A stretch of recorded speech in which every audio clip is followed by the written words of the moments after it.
We are back once again. I've got with me today influencer, model, author, TV presenter.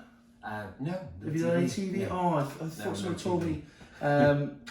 Activist and LGBT fan and voice for the people. Scott McGlynn, so thank you very much for coming on, pal. Thank you for having me. Every episode we have a beer, so there is one for you. Thank you. I wasn't going to have one. I have got a nice Heineken Zero here, but well, I was going to go to the gym later. Just I've had a heavy weekend, but Okay. I'll have a beer with you. Oh yeah, it's all good. So cheers. Thank you for coming in. What's news in your world, pal? What's going on? Well, it's been a bit hectic. I had a very busy January, and it's kind of like getting organised now. But it's just, with these with brands and shoots and stuff. But that it's all organised now and kind of contained, which got a bit wild in January. Yeah. Because everything, shuts down. Yeah. In December and stuff, so everything got really quiet, and then New Year, everyone just wants to just get going again and just but yeah. So you're freelance model, and then obviously work for brands as and when they message you and put campaigns together. Yes. What does a day look like for you then? Well, I just finished my year contract with Neutrogena. Yeah. So that took up a lot of my 2019. Yeah. But yeah, basically it's a lot of takes. If they don't like something or a brand don't like anything, we gotta just do it again, especially if it's a video that's a lot harder. Yeah. If you may say something, they might think no.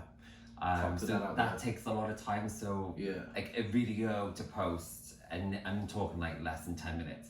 I will on Instagram I'll be maybe half an hour of recording. Yeah. Just to get that perfect bit. Yeah, so that's probably every day really. Yeah. In front of the camera. So you're a bona fide Instagram influencer. Yeah, a lifestyle creator, because I don't a lot of people post one thing, I know guys and ladies just post makeup. Yeah. But I just try to bring a little bit of fashion, a little bit of my quirky side, I think. Yeah. Because I'm very out there. And I just did a shoot when it was very arty, very dark, very moody, something different to me. So I think and that's what I'm kind of like. Yeah. Not me, but I got that kind of feel about I just like it. Because I do location shoots all the time, and the fun, and the there could be a laugh, could be freeze it, whatever. Again, change in the middle of the street is not the best, especially in the winter.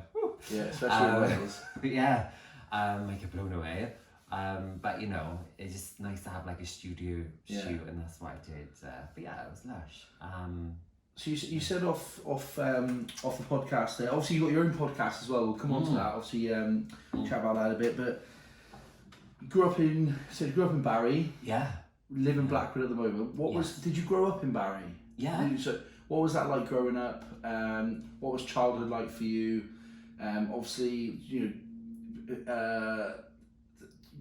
what was it like growing up in? How old are you now? You're a bit younger than me, aren't you? 32. Yeah, so I'm 34. So okay. So growing up through the 80s and 90s in Barry, what was that like for you? Well, I grew up there, but I didn't actually go to school there. I went to school in Dinas and Penarth. Okay. Yeah. But growing up there, it was okay. It was I can't remember very much right now, but it was everything I grew up with is not there no more. It's you used to have a cinema there. That's gone. It didn't, it's just nothing there. But I didn't think I really went to town or anything like that, because it's just one. You've been to Byron. Yeah. One strip, one way strip. Yeah. That's it. So it wasn't. It was okay. Yeah. But I used to always go to Barry Island in the summer. You know. My mum and dad calling me saying, "Where are you?" I was like, "No, because obviously if you missed the last train," and I lived think Barry Island, and I'm thinking walk-wise, you're talking about an hour and a half maybe. Okay. And at that point, we didn't actually have the cut road at the waterfront cut, so we had to actually walk through the town. So it was a bit of a while. So I made sure I was on the last train home. But But like all that's like changed now, isn't it? Yeah. But that was my favorite place to hang out in the summer. Like my friend was dating one of the guys on the ride, so we had 3 rides. Like, you know, and I actually worked down there. Okay. Yeah, so when I was 15, 16, I was Earn a like bit in of cash. chippy, and a chippy cash in hand, and then we just went to get white lightning. Straight into the off license after. Yeah, that's it. And then we literally just had a couple of drinks on the beach, and but it was like, you know, like when you was a kid, you just didn't know how lucky you are, like, because you could have been like in California. That's the kind of feel it was, especially in the summer. Yeah, of course. It is amazing down there. I love it. Yeah, and like I pop down there now and again with my, because it's all gone like dog cafe crazy, and I got like loads of dogs, so that's like perfect for me. Class. But yeah, but it was nice, like, but I didn't go to school or anything there, so I think that's, so you know, when you that go out, was, you might bump into bloody your class, like you're thinking, okay, but I didn't have that because I didn't go to school there, you know. And what were you like growing up then as a kid? So obviously you've gone into this creative industry now with modelling and almost the performance, and the fact that you'll, you know, do your own podcast and you're presenting it and all the creative stuff you do. What were you like in school? Did you enjoy Very school? shy. Were you? Very shy, yeah. So how, because you don't come across shy at all now, we're sat here talking. No, I've changed. Nah, literally, I think I had a really bad high school experience. Like primary was alright, like I think because you're just young, and then when I hit into high school, I went to a different one to the rest of my primary school people. So I was going in there very new. Yeah. And this is why I went to Penarth. Yeah. I went to school there for like high school, and it was just like my head was down. I was literally I got bullied a lot. Yeah. Like the names was rough, and some of them I didn't even know what they meant. Like, what does that mean? Like, what were you getting bullied about? Like, I think I was being called a woman for a long time. I think just because I'm just so like floppy out there. Like, why? And then I think like I was getting called gay and all that stuff, and I actually didn't know what that meant. You know, I was year 7, so I was in like 11, 12. Like, of course. And the internet, come on. If I had a date dial up, like I would have logged on, but like we had no internet access at home. It didn't really exist then. Yeah, of course. So I didn't even know, you didn't have that like kind of Google thing to kind of search, but it was really, really rough. And then like the good 4 years of that, and my 5th year then I just went a bit like on a rebel stage. I'm thinking, do you know what, I'm just gonna mitch. I'm gonna smoke, like literally just went a little bit rebelly, which I think anyone does. I was a teenager as well, I think. And I just went, and then I just left after my 5 years, and then I went to college, which I went back into Barry for. Okay. Was that part of Clerkenwell College? Was it Barry College? Yeah, Barry College. Yeah. And then we just, because I did my GCSEs in school, and then I didn't, like most of my friends like stayed on. Yeah. And I've done, for sixth form and stuff. I didn't have the grades for that. So, because I think I just missed a lot of my important year of just being rebelly. Yeah. Because I was just like, I had enough. I think it was like I've taken 4 years of my life, and I just couldn't concentrate. I think just how everything was and how people treated me, and people got bullied for different things. It wasn't just me. But in that like kind of situation, I think it was only me. Did that make you quite tough though? Now, definitely, I think I got like a hard shell. Like I'm very sensitive anyway. I think I've always have been, and I think and I've always got a soft heart. I would give anyone anything, like my time, anything, but like words and all that stuff, that just won't bother me no more. Like I think especially being releasing stuff publicly for like 6 years, like that's just even grown me even harder. Like I just don't take it personally. I just don't. So when you say I was reading up on a few things. So did you start with the fashion and fitness blog? Mm-hmm. Is that how you got into that? Yeah. Creating content? Yeah. So I just like, I was working, you know, the normal 9 to 5 thing. And I was just thinking, you know, I was getting home, and do you know when you just needed to do something? Yeah. I was like, that's why I started this. Yeah, like you just wanted, you know, and I think I'm very creative in my head. Yeah. So in my head, I'm like, yes, like it's literally fireworks going off, but when it comes to reality, it's not as easy. I don't think as people say. So it took like a lot of research. Like I built my own website. And I think I was like in an event and I got in, they give like these goodie bags, and I was like, oh, let's just blog about it. And then I was just like blogging off like products here and there and there, and then I learned to be a bit cheeky, like messaging brands like, oh, do you mind if, and they kind of like was interested, and then they just blown up from there. I know, I don't know what happened then. I just went crazy. But I used to do like interviews, like written ones, like celebrity ones on there, so it was like a mix, like a mix kind of thing. And is that how the podcast then came about as well? Yeah, I think. So the Scott McGlynn show? Yeah. So it was. It's on Apple and Spotify and. All those. I think I just got into Deezer, which I never used before. So just I know what it is. I didn't even did podcasts. But like kind of like I'm a chatty person. And I think I love the writing and stuff like that. And it's thank God for like word like spell checker. But I just thinking let's take it like just be interesting to actually get someone or like talk like and just talk about just everything.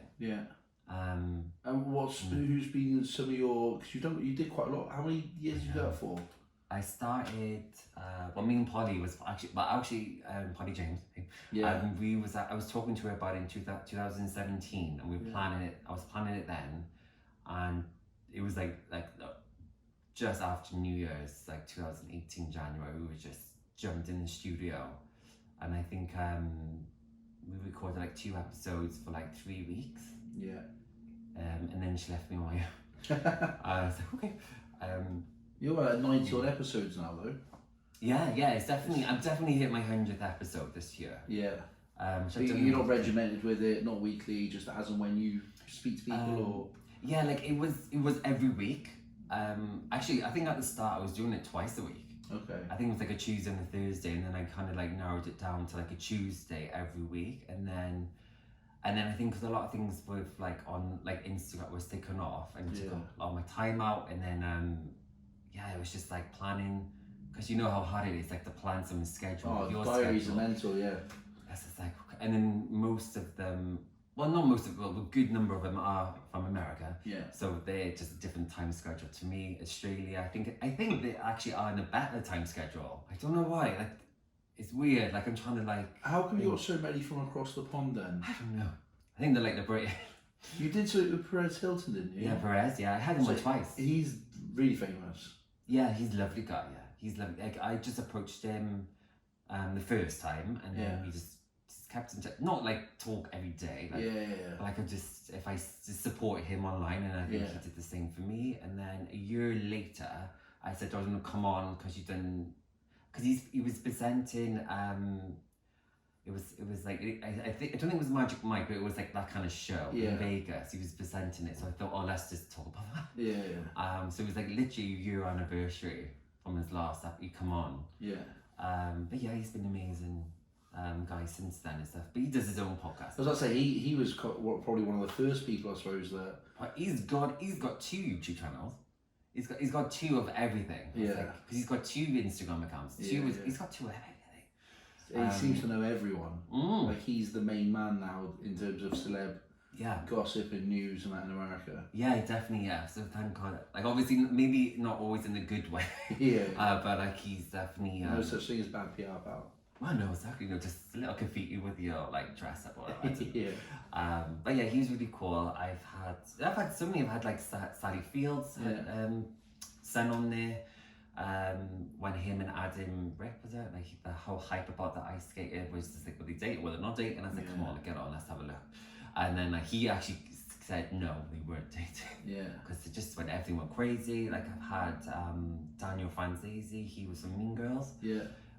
Just amazing, just different. Stranger Things? Do you have someone from Stranger Things? Oh, Peyton, he was on there. He's a lovely guy. He's actually still talks to me now. Okay. Yeah, because he's funny story. Because like Instagram, he's still on Instagram, but I know his agent through Twitter, and through his agent, I've had a couple of people, and this is one of her people.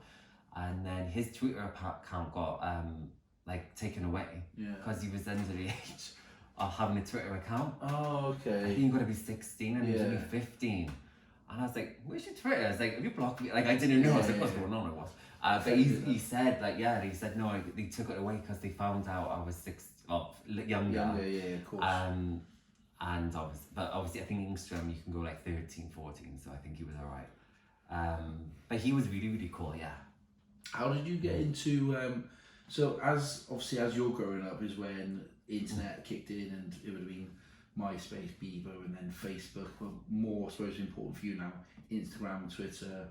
How did you get into that? And also, was it because you had done the modelling, or did the modelling follow from doing that? How did all that come about? I think from the blog, then from the products, then I went to the celebrity, and then I went into podcast, and then from the podcast show, depending on the guest, like press was just like all over it, and that kind of got my name out a little bit more, and then from there I got invited to like celebrity events, and I was in London Fashion Week for the men's. Nice. And then from there it was Joshua Kane's fashion show, and he's like incredible, and then from there it's like so many people. So it was Estee Lauder PR who sponsored the show, and then from that, and then it was like a men's skin brand, so it was like a men's show, and then I got my one foot in the door. Then I met with the people there, and they look after so many different brands, and then I think from there it just went crazy. Like literally, people asked me, like I actually don't know. It just happened. Like I knew then was kind of like I was kind of when I was walking in, I felt like I found I was kind of reporting. Yeah. Didn't dress properly. I wish I had a stylist, because I was like, I think we all wish that, man. Yeah, I'm not going to show you that photo. I'm in tracksuit mate today. You know what I mean? Sure. That would be the same. But like, yeah, I think just went crazy, and then I'm very I don't really just speak about products. Like I speak about things that work, because I had really bad skin. I posted these photos before how bad my skin was. I didn't know what a hairbrush was. I didn't know what a shaver was. Like I didn't know anything. My eyebrows was one. Like, so these kind of things, obviously it's a different area, I know, but like didn't have anything like that to show me or teach me or tell me, like nothing. And I felt really awkward going into like a Boots or Superdrug. Yeah. They're thinking, oh, I'd like to buy something, because I was like a guy, and thinking, oh, there's only 4 women, and yeah, of course. That was a different age now as well. Obviously, you've got your makeup channel now on YouTube, and with my friend May, How's that going? That's really good. Yeah, really, really good. So she's a like fully qualified makeup artist. Like she does like from wedding to like parties, like every day to night. So in films, like the scars, and I don't know what it's called, but like the effects stuff. Effects, So she does that, and I'm like, she's like roughing me up, like a scratch. But yeah, she's really, really cool. Yeah, so he's kind of like testing how we're going. I think we did. I think it's gonna be 4 episodes. The time this comes out, I think. So I'm gonna just test and see people's reactions. I think it's been good.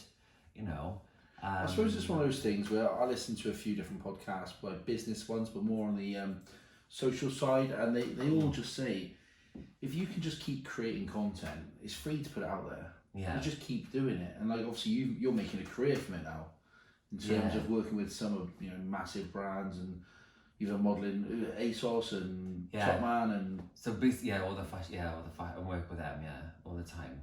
Did your week change every week depending on this brand's either sent you something or messaged you something, or you want to come to London now for a shoot? Like, how does that work? Do you have a PA or anything? Yeah, I do. She's I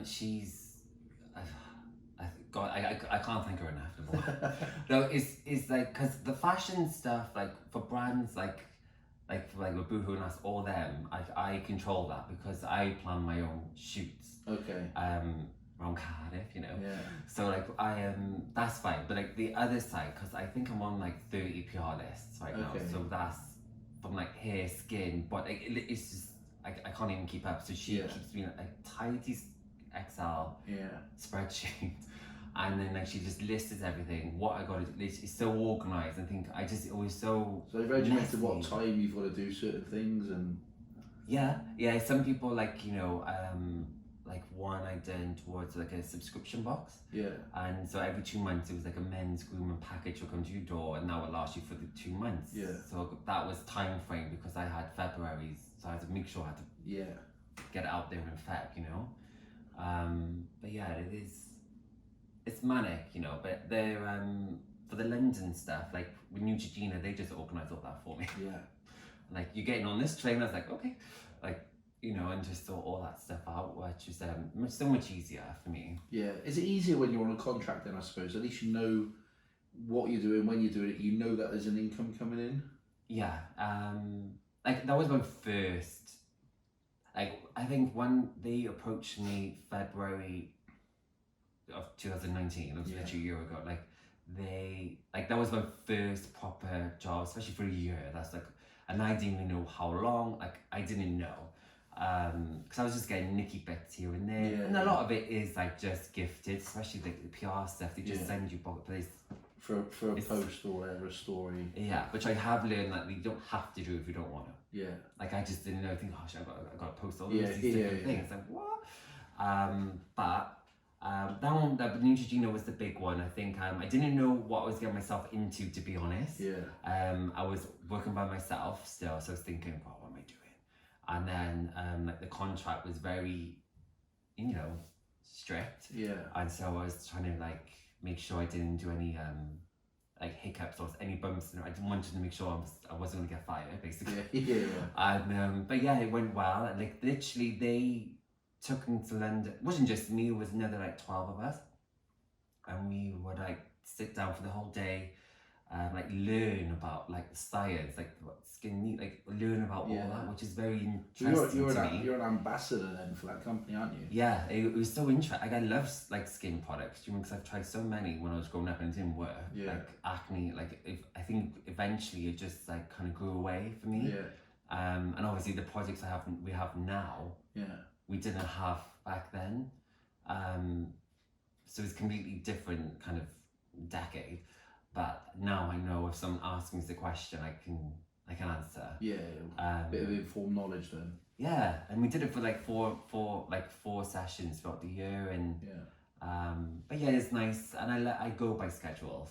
Yeah, and to-do lists. So and they give you that. So I was like, oh, this is just like marriage. Any big brands or anything on the horizon coming up? Anything? I can't say. You can't say no. I can't say it. No, it's like keep an eye out. Yeah, like I did put my name. Like Neutrogena, we don't know if we're going to do the same thing this year. I think they're looking into, because a lot of things have changed. So I think they're going to think about it a little bit longer. I don't know what they're going to do about it, but I am open to work with them again, because I know all of them now, so it's so much more comfortable, I think. Yeah. And you're genuinely passionate about it as well. Yeah, I think I just love, because people DM me or put comments on my post, like when I post about something, and they ask questions. Like one yesterday I posted, and they used to think, oh, you know, I've got sensitive skin. It's like, so have I, because in my videos sometimes you can see my like a product might react, but it might go red, but calm down. But like, that's my skin. Yeah. It's not the end of the world or nothing. It just happens. And it's real life. Yeah, like I think that's not enough of that happens on Instagram anymore. Real life. No, and that's why I always like say, like a lifestyle creator in a way of like, you know, I just don't speak. You just don't give me money. I just tell you, you know, I want to make sure, like, because I've turned down paid jobs. Like I'm thinking, I am not doing that. Like because it doesn't fit in. Yeah. And then whatever I deliver, I want people to like. It's genuine. Maybe go on, get it and try it. Yeah. And Neutrogena, I think, you know, it is a high street brand. It's very affordable. So if they want to shoot me after saying they didn't like it, like I would give them the money back. But you know, it's really, really good. But like, the brands I've turned down. One wanted to do like the nose wax. Yeah. Video. For that. Yeah, it's like. I was like, I don't think you pay me, like, I wouldn't even, enough money wouldn't make me do it, especially on a video. Yeah. And post it out. I was like, I would never do that. I can't do that. So I turned that, like stuff like that I've turned. But yeah. Does it pay well? I assume, I don't have to tell me how much, obviously, though, but you're making a decent career of it and living a decent life and. Yeah, it was. Yeah, like I think it depends what job it is, I think. Yeah. Like Neutrogena is like $1 billion you know, so they can like get lead where you can be a little bit cheeky if you wanted to, you know. But like, you know, maybe with the smaller brands who's just doing starting out, maybe not have much, so it's all different. But Meg sorts all that out. So, just sorts everything. Yeah, I started doing sort of anything. Just turn up. Yeah. Just post it. Yeah, it'd be on my spreadsheet. Okay. Like, oh, this is like that. Okay. But like, she gives me the heads up and stuff. But like I said, the PR stuff. So it might look like I got a lot, but it's not like pay, like, you know. But it is stuff, you know, I'm a creator, like I want stuff to work with. Like I go out and buy like loads of stuff myself, like Jeffree Star. Love him, by the way. But he's got like obviously this makeup range, and I wanted to try one product, which is like, I think it's like 25 quid. Only one place in the UK you can buy it offline, only one, you know.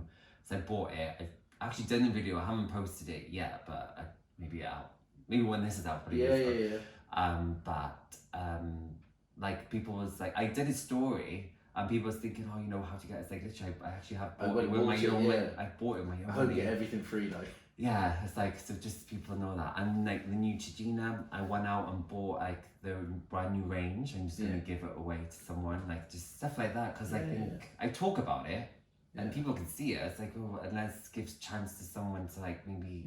So I went out and bought it and just like, let's give it away and someone to try it, you know? I think when you look at social media and you look at, I mean, I know a few people who've been on various TV shows and stuff, they're good as gold.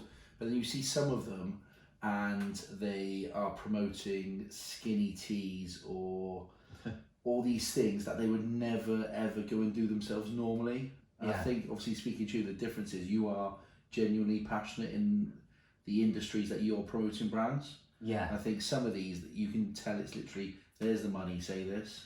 And then that's not believable, and I think it can be quite dangerous. It doesn't get policed well, does it? Oh no, from people from the TV shows, because they've obviously got a massive, whatever show it is, like they've got a massive following, and obviously this, whatever project it is, you know, it's got a big budget. They want it because they won't be cheap. No. And their audience obviously is like, you know, young and impressionable, and and I think I have heard about that skinny tea. Like I just like regular tea. Like that's fine for me. I've tried so many things. Like just doesn't, like, you can't get. I don't think you can get skinny from tea. No. Well, you get skinny from eating less and working out. Like, or you know, or just start whatever. Like you just don't like. You don't have to starve. I don't know if that's the right thing. You don't have to.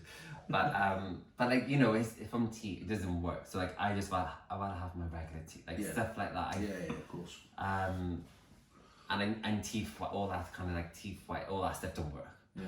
Like I bought them. I've been there. Like I bought them on my own money, so I don't promote like any teeth whitening on my account, like because it doesn't work.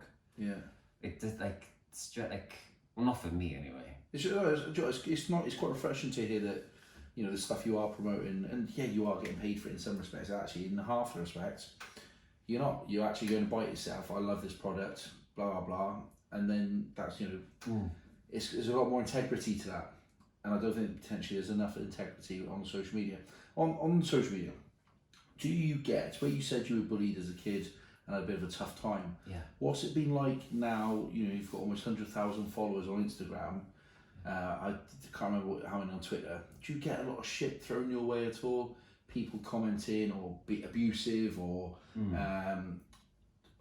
just horrible in any particular way? Do you get much of that? Yeah, I had one before, I think it was a couple of years ago. I think actually the Metro picked this up. I was about a post. It was actually a throwback, like of me in a gym. I don't do it to gym. I only like to swim. I like to do. But like a gym is just not for me. Like I go and like, and I just don't know what I'm doing. But at that time, my best friend's now husband, he's a PT. So I was PTing with him. So it was like doing this, like, and I posted it. It was like a 2-year throwback, and people was like commenting saying like I was gay and I shouldn't be in the gym and I should just like not pretend to be a man. It's just, I was like, well. But I thought the Metro, I think someone happened with the Metro because they contacted me and they said, oh, it'd be quite important to, what's this about kind of thing. Yeah. Because I think at that time I was only on 30 or 40k. It wasn't crazy. Yeah. And then I think I've done articles with them before about body confidence. Yeah. About my first topless photo shoot. Yeah.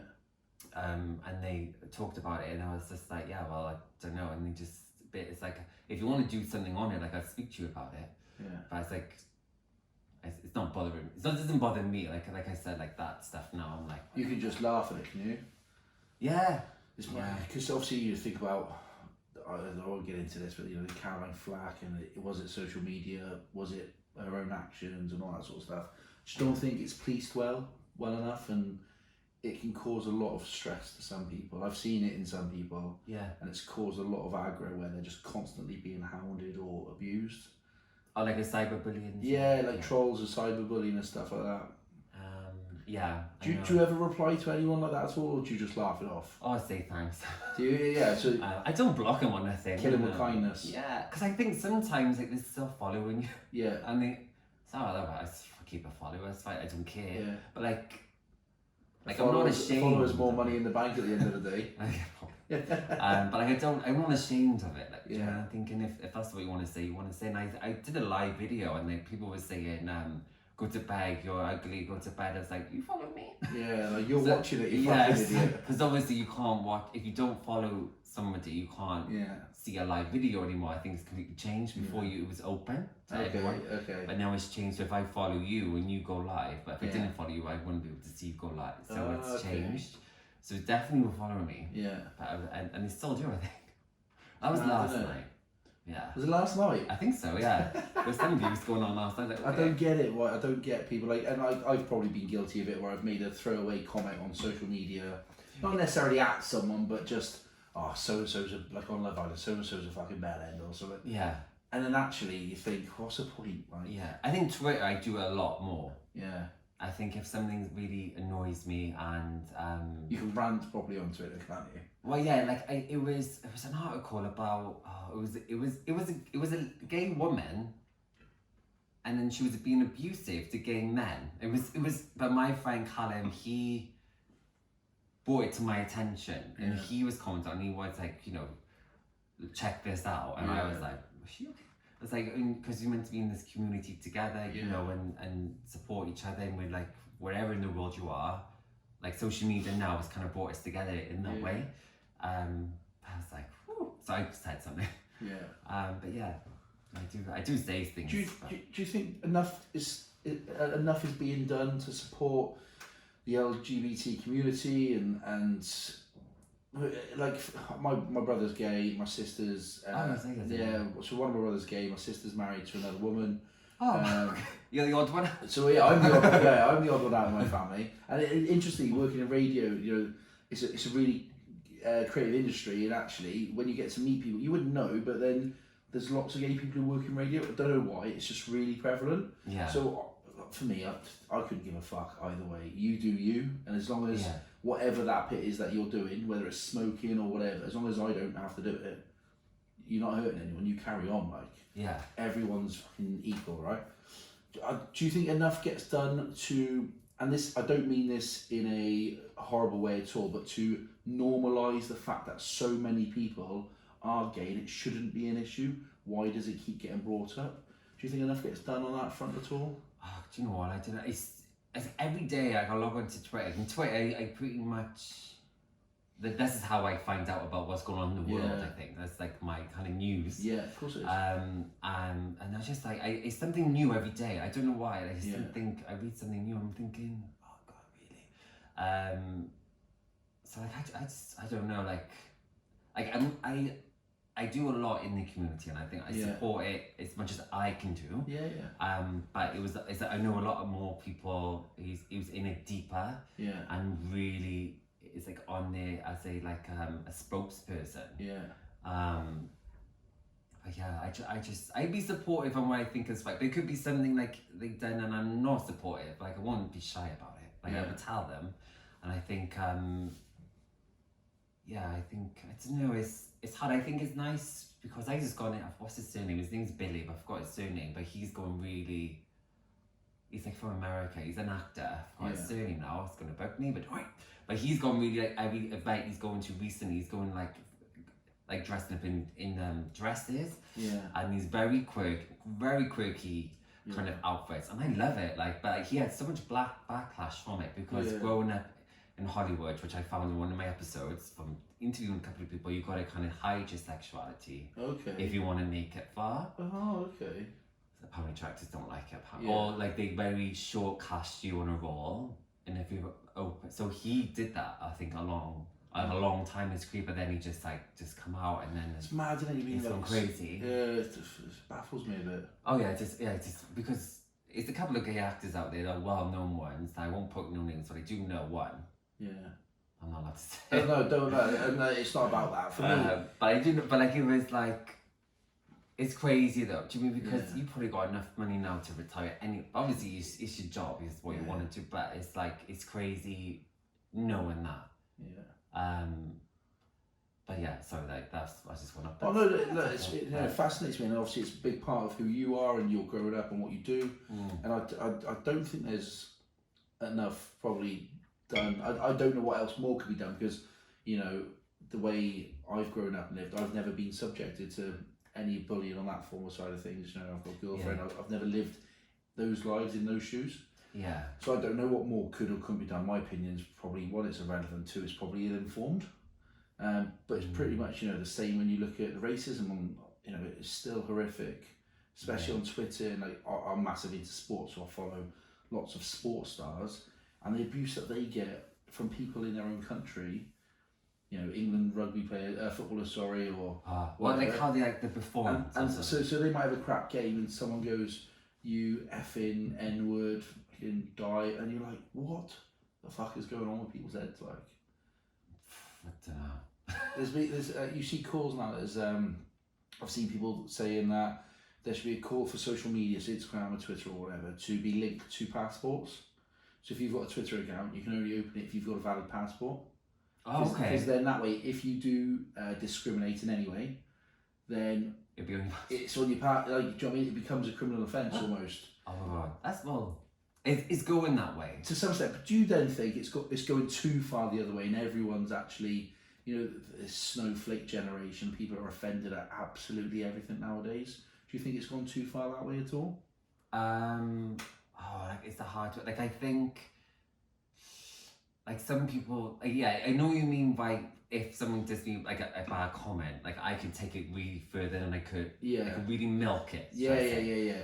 But I don't. But then but I think people out there may do. Yeah. And especially I think if you're in school and by the way, I'm kind of like, it should be like an age on it, I think. Yeah. I think Twitter is 16, like I said, but I think Instagram, I think it's 13 or 14. I think really that should be more a little bit older. Yeah, well, TikTok's a new one now as well, and obviously TikTok. Oh yeah, like I know my friends' mums who's got the account for this. Yeah, for the kids, So, which is, I don't think, but that's a common thing. Yeah. Yeah, so people can easily, it's like, I think it should be an age to join social media, because obviously you can't watch your kids every day. And when you're a kid, you probably say things that you don't know what it means yourself, but you've said it, you don't really mean it. You just either try to be cool with your mates, or someone's wound you up, so you've said something back at them. Yeah. And if I was to read my Facebook from 10 years ago, I'd probably cringe. I know. But it'd be banned by now. Yeah, what the hell was I talking about? But that's the thing, like, I know for you, we all done mistakes, but we've got so many photos out there I wanted to delete on the internet, I don't know how. Whew. Like, I don't know where they come from. Yeah. But like, I think it was MySpace days, I think. MySpace and Bebo days. I can't remember login. But like, you know, when if you say something a little bit incorrectly, like I think, like, if it gets done the wrong way, you can get done quite easily, especially if you're in school. That's just an example. If it was like between classmates or something, and like someone can take it a lot further on what actually is not meant. And you know, you're young, you make a mistake.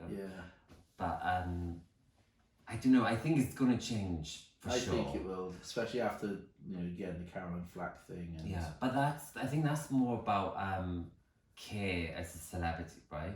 Yeah, I think that's also the press as well. A lot of it. I mean, I'm not saying one's right or wrong either way, Yeah. But there's been a lot of backlash at the press, and they've almost been blamed for kind of what happened. Like I knew about it.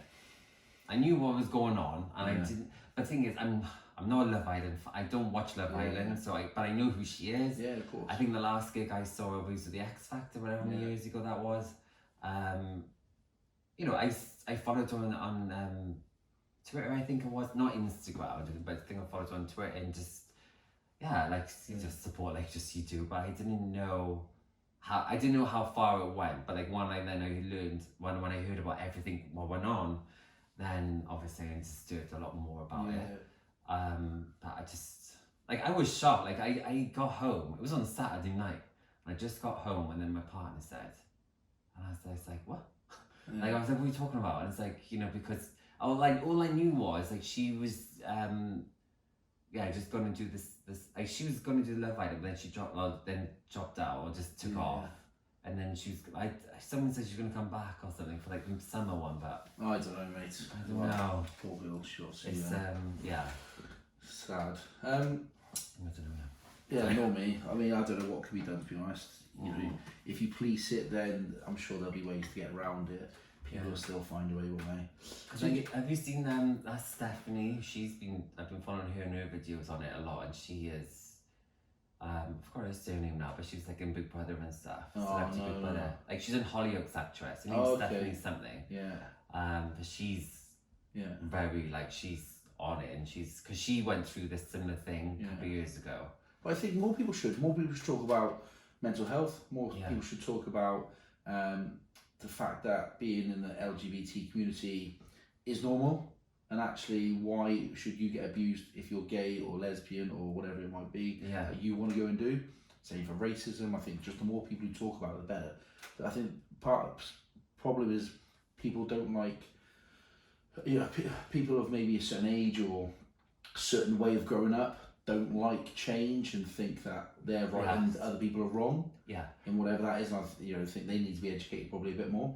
And then I think the problem is, how are you going to police it all? Like, it's tough. Like I think when I was growing up in school, for my bullying situation, because people was bullied, like people got in fights, like I got scraps all the time. Yeah. So, but obviously for my kind of bullying for like a sexuality kind of thing, they didn't know how to handle it. Like they never got trained. Like they didn't know how to address that. I suppose it must have been quite new coming through, because I don't think I broke it out. People were always gay, but no one ever really spoke about it. Probably kept it. But I didn't know that age. No. But I think it just was assumed because the way I am, like a little bit of whoa, like just like crazy. My brother was the same. My brother come out. They live in New Zealand now, and he told my mum and dad, and they were like, "Yeah, we're not surprised, mate. Like we could have said that when you were 10. Like my mum said the same. Yeah, I used to dress up as Baby Spice. Yeah, he used to he'd play with like prams and all that stuff, and like. Oh, your sister. Well, no. So actually, it was like it would be my aunties and stuff like that at other people's houses. Oh, right, okay. My sister's younger, but yeah, we knew straight away. And actually, probably a bit similar to you. He's actually forging a career now in front of the TV and in front of the. Oh wow! In front of the camera in New Zealand, and he's going to be on, or they did a pilot. I don't know if they're doing the rest of it for. They live in Auckland, so you get the Housewives of Cheshire, or they're doing the Gays of Auckland, and he I like it. He's again creative like you, outspoken, and that's good. Basically, was he quite quiet? Yeah, he was probably the quieter. I've got 2 younger brothers and then a younger sister. I was the oldest, and me and the one brother are very similar. Sports, loud. Boisterous, get in trouble fairly easily, and then he was always just a bit more switched on, a bit quieter. We were mummy's boys, he was a daddy's boy. Just funny, isn't it, how it all part of his career now. He does a lot of hosting for like red carpet events in New Zealand, and does shoots and works with brands like yourself now, and he's got his own business and stuff. So. Very similar story. Yeah. Look, I really appreciate you coming on. Thank you. I know you're pretty busy at the moment, so it'll be interesting to see what you've got coming up, and don't forget us when you're really famous and the next Perez Hilton. And, Perez, yeah. What? We'll definitely get your podcast back up and going this year, and we will no doubt chat again. And if there's anything else you want to say, anything you want to talk about, thank you for having me on. It's quite nice to have someone local. Like, do you know what I mean? It's on the stuff going literally on down the road. You're already in Cardiff. It's easy. So much better. Well, thank you so much for coming. Appreciate it. Thank you very much. Thank you. So that was Scott McGlynn on Catflap Chats. Big thanks to everyone who has subscribed and downloaded and left feedback, whether it's been good or bad. We'll take it all. And we will catch you guys for another Heineken next week. Over and out.